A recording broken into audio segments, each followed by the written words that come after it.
cool, dude. Don't worry about this. So we're gonna do the Syrah and the Cab Franc. They just got 90 points, both of them, from the Robert J. Miller did it? Yeah. Yeah, the wine advocate. Dr. J. Miller? I guess isn't that Parker's dude? Yeah, I got a cool story about J. Miller. Jay? Hi, how you doing? Hi, Jay. Thanks, by the way. We appreciate it.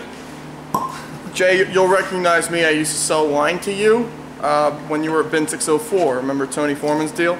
I used to bring him Malbecs. He's got a small little, like, he's got a little passion for Malbecs, especially Argentine blends.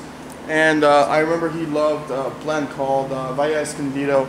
Jay, it was Valle Escondido 1999 blend, and it was a Cab Merlot Malbec blend, and it had something ahead of maybe a little Syrah in it, I think, maybe. Correct me if I'm wrong, Jay. Shoot me an email, tweet, maybe. Winos_Seattle. But he bought, I don't know how many 6-packs. He loved it.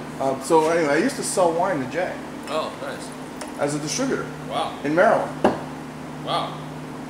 Before Parker asked him to do his thing. Before he started writing? Yeah, well, I think Jay used to buy for a whole bunch of different places. Petit Louis. Did you do Petit Louis maybe, right? Anyway, he used to work for the whole Tony Foreman thing. Tony Foreman owns a whole bunch of different places in Baltimore. And Bin 604 was his deal. It was his baby. It was a killer little wine shop. I mean, it blew away most wine shops anywhere between, I don't know, approximately of 100 miles. It was awesome. So anyway, what do we have here? We got the Syrah? So, yeah, it's the 06 Syrah. 06 Syrah. And this was actually the first vintage that we had 100% control over. This was the first vintage that Pat and I owned outright.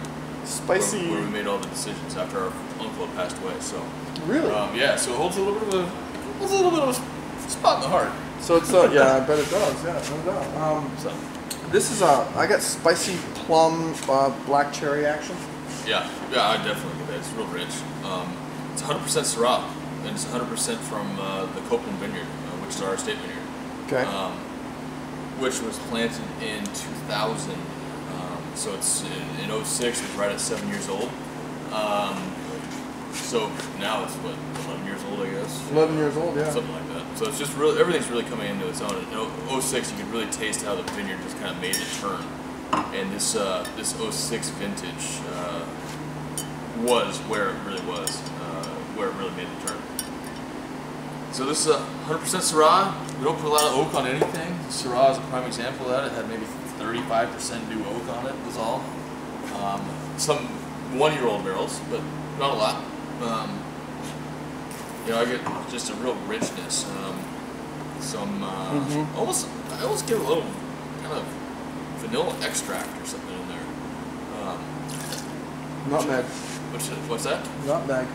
Yeah, kind of nutmeg, kind of vanilla thing. I kind of like it. In fact, I really like it. I got the vanilla extract. Yeah. What's that? I got the vanilla extract. Yeah, I got the vanilla extract. Absolutely. Yeah. But what I like about it, one thing that we really try to do with our wines, we really make a point of not picking when they're overripe. You know, we really try not to pick anything over about 25 bricks. The Syrah sometimes comes in about 25.5, but in this area, in the Rattlesnake Hills, in the western end of the Yakima Valley, we keep acid in the grapes so well, almost to a fault. Why do you do that? I mean, everybody's trying to reach 27, 28, 26. I don't think we need to. I think we can develop the flavors here in this area, and especially in our vineyard, at the lower sugars, which basically means that I think we're ripe.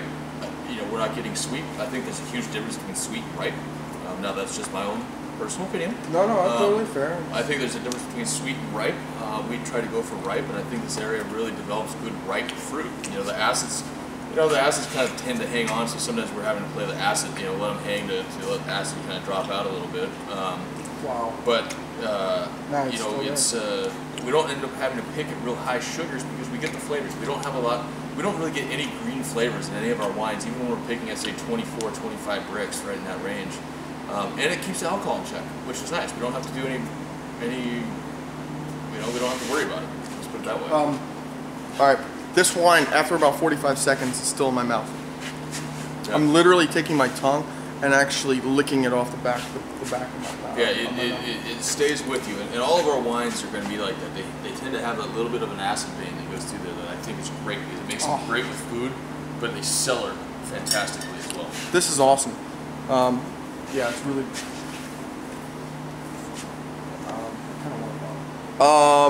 Kind of want a bottle. So, 2006 Syrah, Two Mountains. It's fantastic. It's actually one of the better ones I've had. But is it the best one I've had, man? There's so many Syrahs I've gone through, I don't even know anymore. We'll find out at the Winos Awards. It sticks with you. You know, retails at $20 in Seattle, $22 here in the tasting room. So it's, you know, value-wise.